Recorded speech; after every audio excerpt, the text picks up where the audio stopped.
अविनाश अपने गांव से शहर पढ़ने के लिए जाता है। उसे एक अच्छे कॉलेज में दाखिला मिल जाता है। वो स्कूल के छात्रावास में रहने लगता है। अविनाश पढ़ने में बड़ा ही तेज लड़का था, हमेशा पढ़ता रहता था, जिसे देखकर घूमने वाले छात्र उससे जलते थे और धीरे धीरे 2-4 बदमाश छात्र मिलकर उसकी रैगिंग करने लगे। एक दिन अविनाश छात्रावास से बाहर किताबें खरीदने के लिए जा रहा था। जैसे ही वो चौराहे के पास पहुंचा, चारों बदमाश छात्र उससे मिल गए। अरे अविनाश, कहाँ जा रहे हो यार? आज तो संडे है, चलो पार्टी करते हैं। तुम भी हम लोगों के साथ पार्टी में शामिल हो जाओ, खूब मजे करेंगे भाई। अविनाश उनके साथ आकर टेबल पर बैठ जाता है। चारों खाने पीने की चीजें आपस में बांटते हैं। भाई अविनाश, और कुछ लोगे? नहीं यार, मुझे किताबें खरीद के पढ़ने जाना है। अरे दिन भर पढ़ते रहना, ये भी कोई बात हुई? ठीक है, अब मैं जा रहा हूँ। अरे ऐसी क्या जल्दी है भाई, बिल का तो पेमेंट करते जाओ। मेरे पास अभी पैसे नहीं है। ठीक है, तो इसके बदले तुम्हें और भी कुछ करना पड़ेगा। तुम हॉस्टल चलो, हम लोग पीछे पीछे आते हैं। अविनाश किताब खरीद कर हॉस्टल में जाकर पढ़ने लगता है। चारों लड़के आते हैं और अविनाश को मार देते हैं और मारकर उसकी लाश को छात्रावास के सामने ही मिट्टी में खोद कर दबा देते हैं। अविनाश के छात्रावास से गायब होने की खबर पूरे शहर में फैल जाती है। छात्रावास में पुलिस आती है, लेकिन कुछ भी पता नहीं चलता। राकेश छात्रावास में सोया हुआ है, उसके साथ उसके तीनों दोस्त भी हैं और अचानक 12 बजे रात को कमरे में लाल रंग के बल्ब जलने लगते हैं, जिसे देखकर सभी आश्चर्य में पड़ जाते हैं और कहते हैं, यार ऐसा बल्ब तो हमने आज तक अपने कमरे में लगाया ही नहीं, फिर ये बल्ब लाल रंग के क्यों जलने लगे? अच्छा, लगता है चपरासी ने बदल दिए हैं। अभी बल्ब के बारे में चारों सोच रहे थे कि कमरे में धूल भरी तेज हवाएं चलने लगती हैं। हवाओं के बीच राकेश गायब हो जाता है। अविनाश राकेश को लेकर बाथरूम में पहुंचता है। अरे तुम यहाँ, मैंने तो तुमको मार दिया था। सिर्फ तुमने ही नहीं, उन तीनों ने भी मुझे मारा है। मैं किसी को भी जिंदा नहीं छोड़ूंगा। ऐसा कहकर अविनाश राकेश को मारकर बाथरूम का दरवाजा बंद कर देता है। अगले दिन बाथरूम में राकेश की लाश पाई जाती है, जिसे देखकर उसके तीनों साथी डर जाते हैं और वो लोग जब पढ़ने के लिए किताब को पलटते हैं, लेकिन किताब के सारे अक्षर गायब रहते हैं।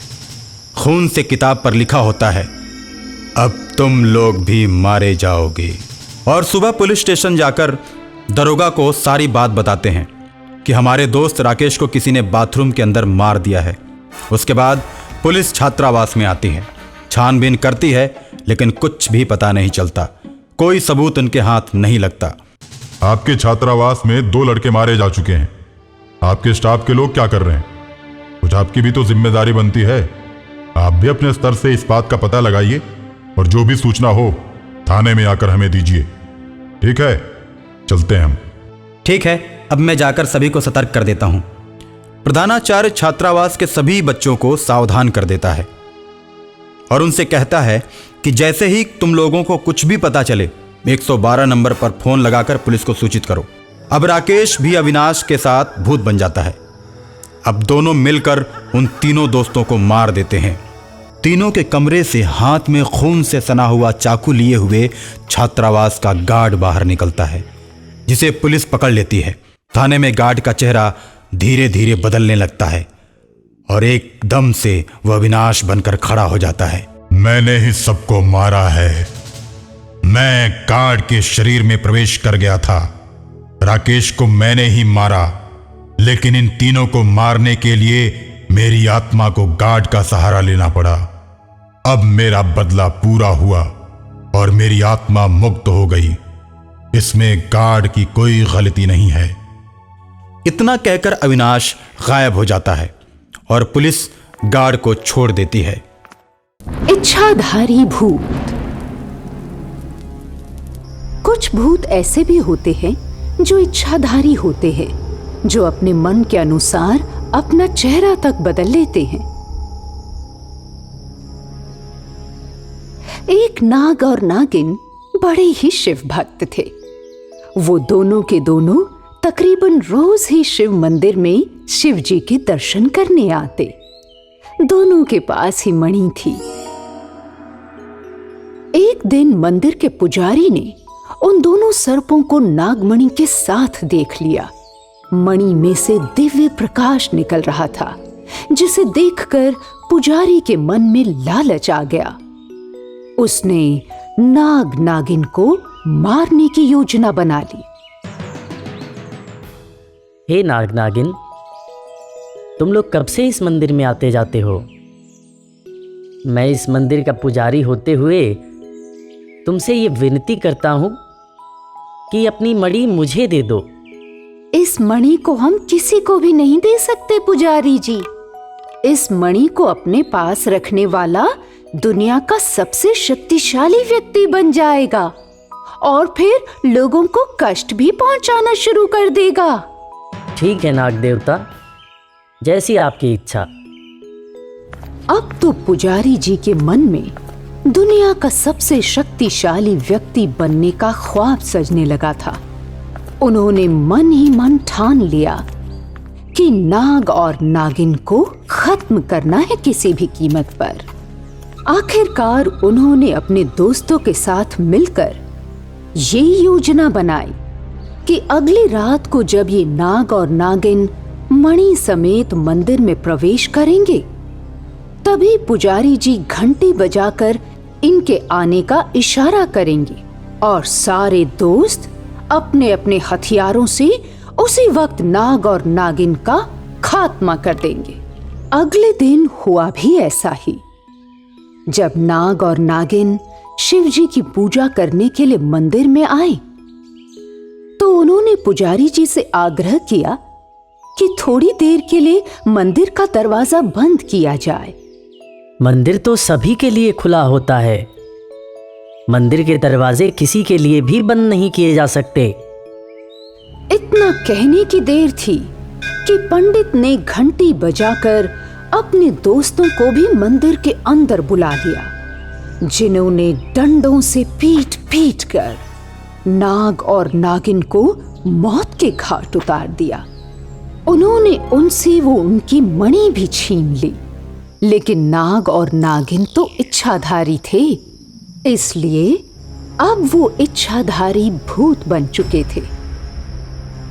अगले दिन जब पुजारी ने खुश होकर अपने घर में अपने दोस्तों को पार्टी दी, तो वही इच्छाधारी नाग और नागिन भूत बनकर उनके घर आ पहुंचे।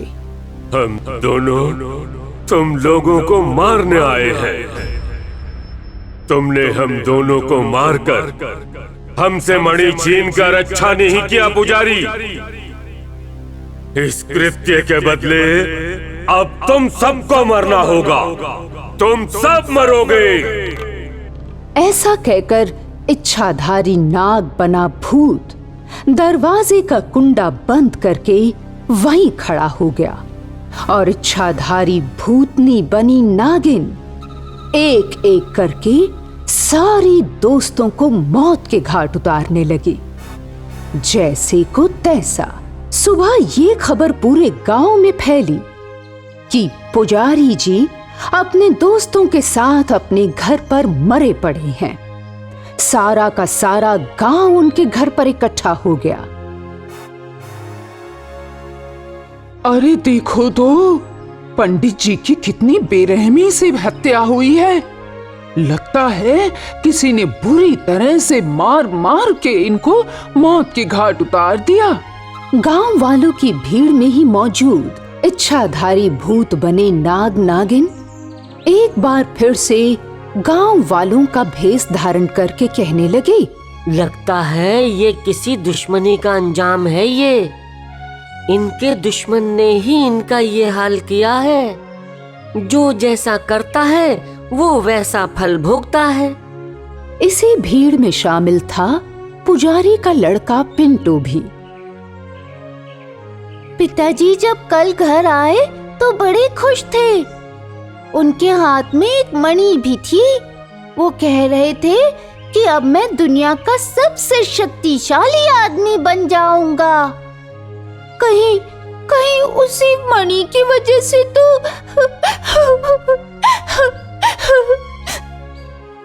क्या कहा? मणि? ये मणि क्या होती है?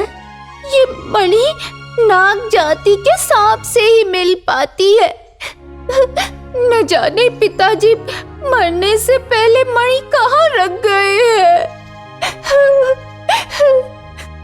तब तो ये मणि हमें जरूर खोज निकालनी चाहिए, नहीं तो जिसके पास ये मणि होगी वो भी मारा जा सकता है। हाँ भाई हाँ, तुम ठीक कहते हो। हाँ हाँ सही बात है, जल्दी खोजो मणि, कहीं हमें नुकसान न पहुंच जाए, कहीं हम न मारे जाए इसके चक्कर में। और यूं ही बातें करते करते कब दिन बीत गया किसी को मालूम ना पड़ा। दहशत से भरे लोग शाम को अपने अपने घर चले गए और उसी रात पुजारी के घर में मौजूद इच्छाधारी नाग नागिन फिर से भूत बने और उसके बेटे पिंटू से पूछने लगे, बता मणि कहाँ है, बताता है या तुम्हें यहीं मार दे अभी?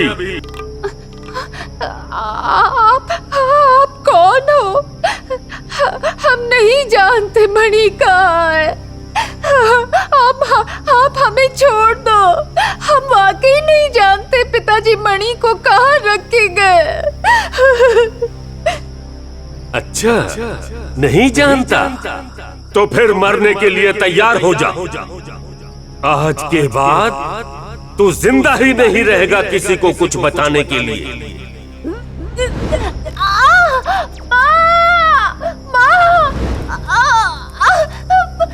हमें छोड़ दो, हमने कुछ नहीं किया।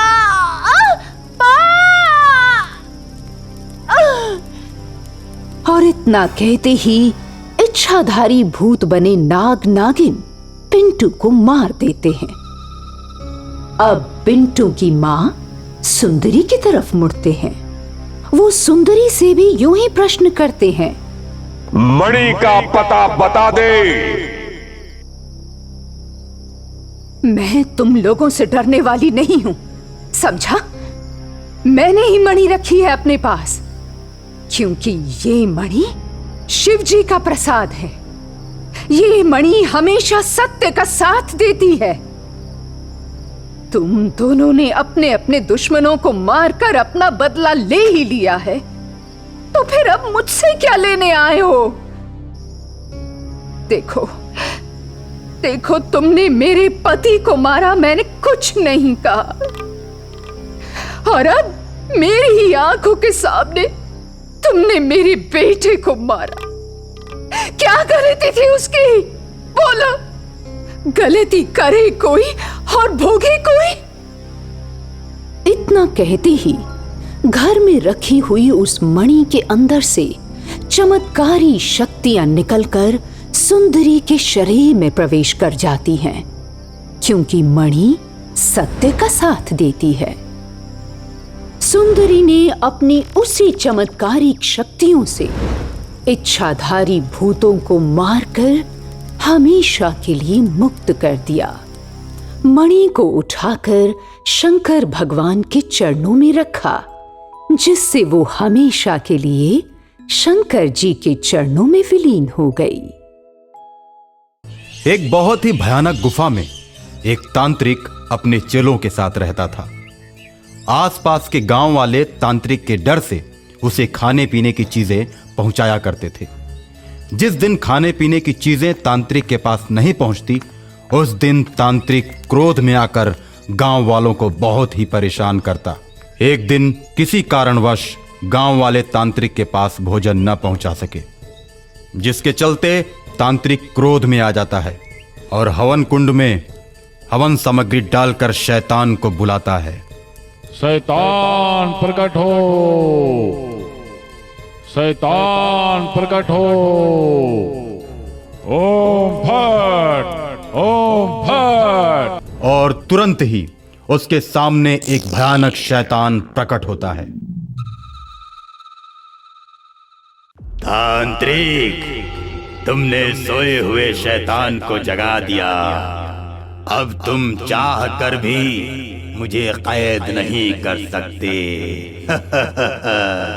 ठीक है, मेरी एक बात सुन लो। गांव वालों ने आज मुझे भोजन नहीं भेजा है। मैं और मेरे सारे चेले भूखे रह गए। तुम जाकर गांव में कोहराम मचा दो। इसके बाद शैतान गुफा से निकलकर सीधे गांव की तरफ बढ़ता है और गांव के पास पहुंचकर गांव में भयंकर तबाही मचाता है। जैसे ही शैतान गांव की तरफ बढ़ता है, गांव में धूप अंधेरा छा जाता है। आसमान से बर्फ की बारिश होने लगती है। भयंकर ओले पड़ते हैं, जिससे गांव के सभी लोग परेशान हो जाते हैं। जब जब शैतान आता था, इसी तरह की घटनाएं घटित होती थीं। गांव वाले समझ गए शैतान आने वाला है। शैतान के आने की सूचना पाकर सभी सावधान हो जाते हैं। अरे गांव वालों, लगता है गांव में फिर से शैतान आने वाला है। अरे हमें भी यही लगता है। इस बार हम लोग मिलकर शैतान का मुकाबला करेंगे। ठीक है मुखिया जी। तो तुम लोग अपने परिवार सहित चौपाल पर एकत्रित हो जाओ। शैतान जैसे ही गांव में आएगा, हम सभी लोग एक साथ मिलकर उस पर धावा बोलेंगे। गांव वाले चौपाल पर एकत्रित हो जाते हैं और तभी भयंकर गर्जना मचाते हुए शैतान गांव की चौपाल पर पहुंचता है और सबसे बोलता है।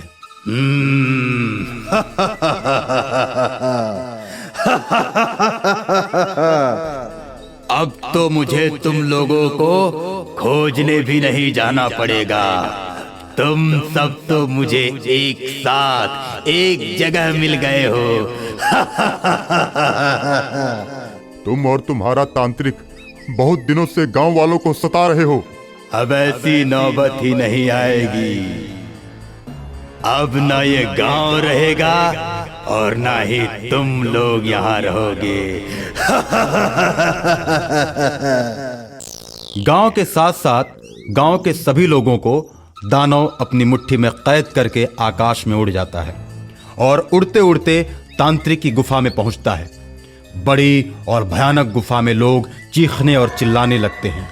तांत्रिक आंखें लाल करके अपने आसन से उठता है और कहता है, ए, सारे शांत हो जाओ। मैं चीख पुकार सुनना पसंद नहीं करता। तांत्रिक की आवाज सुनकर गांव वाले चुप हो जाते हैं और उधर शक्तियों से भरी हुई एक लड़की जिसका नाम रक्षिका है, उसे इस बात का पता चलता है कि गांव वाले दुष्ट तांत्रिक की कैद में हैं। तो रक्षिका गांव वालों को बचाने के लिए बेचैन हो उठती है। हे भगवान, मेरी मदद करो। जागे हुए शैतान और उस दुष्ट तांत्रिक से लड़ने की शक्ति दो। जैसे ही रक्षिका ये बात कहती है, उसके सामने एक बुढ़िया प्रकट होती है। बेटी, उन दोनों से लड़ना इतना आसान नहीं है। उन दोनों से लड़ने के लिए तुम्हें घने जंगलों से गुजरते हुए एक सिद्ध बाबा के पास जाना होगा, जो हिमालय की चोटियों पर रहते हैं। ये जादुई अंगूठी लो, ये तुम्हें बाबा को खोजने में मदद करेगी। माँ, तुम कौन हो? मैं भी पहले तुम्हारी तरह गांव वालों की रक्षा किया करती थी, लेकिन अब उम्र बढ़ने की वजह से मैं असमर्थ हूँ। मैं केवल तुम्हारी सहायता कर सकती हूँ। तुम देर मत करो। अंगूठी पहनकर तुम बाबा की खोज में निकलो, नहीं तो तांत्रिक और शैतान उन सभी गांव वालों को मार देंगे। इतना कहकर बुढ़िया गायब हो जाती है और रक्षिका अंगूठी पहनकर साधु बाबा की खोज में निकल पड़ती है। अंगूठी का प्रकाश जिधर जिधर जाता है, रक्षिका उधर उधर चलती जाती है। रात के 11 बजे भयानक जंगलों से होते हुए रक्षिका गुजरती है। तभी अचानक रास्ते में एक बहुत ही बड़ा सांप अपना मुंह खोले हुए खड़ा रहता है। तुम कौन हो? मेरे रास्ते से हट जाओ। रक्षिका, इधर रास्ते पर जो भी जाता है उसको मैं खाकर अपनी भूख मिटाता हूँ। मैं बहुत दिनों से भूखा हूँ। आज मैं तुम्हें खाकर अपनी भूख मिटा लूंगा। सांप भैया, मैं गांव वालों की मदद करने के लिए जा रही हूँ।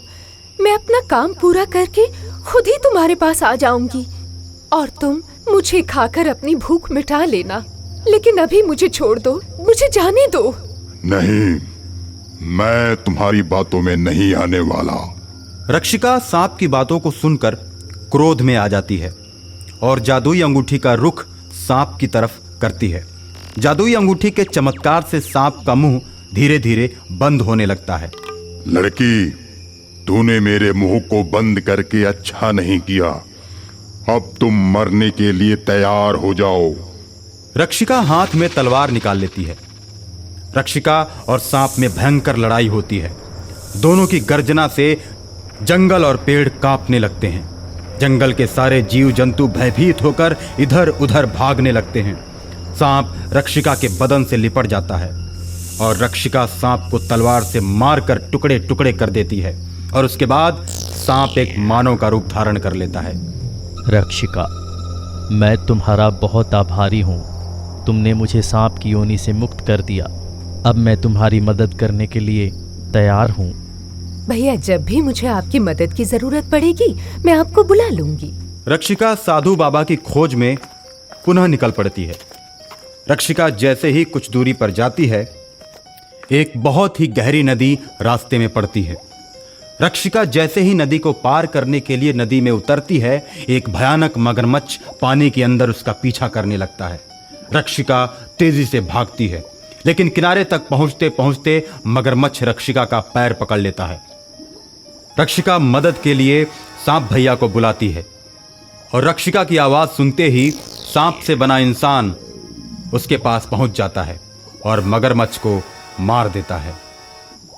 मदद के लिए आपका शुक्रिया भैया। कुछ ही देर में नदी गायब हो जाती है और मगरमच्छ एक छोटी सी लड़की का रूप धारण कर रक्षिका के सामने आ जाता है और बोलता है, बहन रक्षिका, उस तांत्रिक ने मुझे तुम्हारे पीछे लगा रखा था और वो तांत्रिक अपनी जादुई शक्ति से तुम्हें देख रहा है और तुम्हारे पीछे वो किसी न किसी को भेजता रहेगा। मैं सही मार्ग पर निकली हूँ बहन। बुरी ताकतें मुझे नहीं रोक सकती। तांत्रिक और शैतान को मैं दंड देकर ही रहूंगी। और उसके बाद रक्षिका सिद्ध साधु बाबा की खोज में निकल पड़ती है। हिमालय पर्वत के ऊपर साधु बाबा ध्यान में बैठे हुए उसे मिल जाते हैं। रक्षिका के कदमों की आहट सुनकर साधु बाबा अपनी आंखें खोलते हैं। बेटी, आज तक मेरे पास कोई नहीं पहुंच पाया। मुझे तुम अच्छी लड़की जान पड़ती हो। बताओ, क्या काम है मुझसे? बाबा जी, गांव वालों को मुक्त करने में मेरी मदद कीजिए। सभी गांव वालों को शैतान ने तांत्रिक की मदद से कब्जे में करके रखा है। मैं सब जानता हूँ। तांत्रिक और शैतान की आत्मा जमीन के नीचे कैद है। ये मोतियों की माला लो, ये तुम्हें उस जगह का पता बताएगी जहां पर उनकी आत्माएं हैं, और तुम जमीन खोद कर उन दोनों की आत्माओं को जला देना। मोतियों की माला लेकर रक्षिका बहुत तेजी के साथ तांत्रिक की गुफा की तरफ बढ़ती है। गुफा से कुछ ही दूरी पर मोतियों की माला का प्रकाश जाकर रुक जाता है। रक्षिका वहां पर खुदाई करने लगती है, साथ में अपने मानव मित्र को भी बुला लेती है। कुछ ही देर खुदाई करने के बाद दो काले फूल दिखाई पड़ते हैं। रक्षिका उन दोनों फूलों को जमीन के अंदर से निकाल लेती है और उसमें आग लगा देती है। फूलों के जलते ही मायावी गुफा धूं धूं कर जलने लगती है। राक्षस और शैतान चिल्लाने लगते हैं और गुफा से बाहर जलते हुए निकलते हैं। रक्षिका उनके सामने आती है और बोलती है, बुरा कर्म करने वाले, तुम लोगों का खेल खत्म हो गया। और इस तरह रक्षिका दोनों को मारकर गांव वालों को आजाद कर देती है।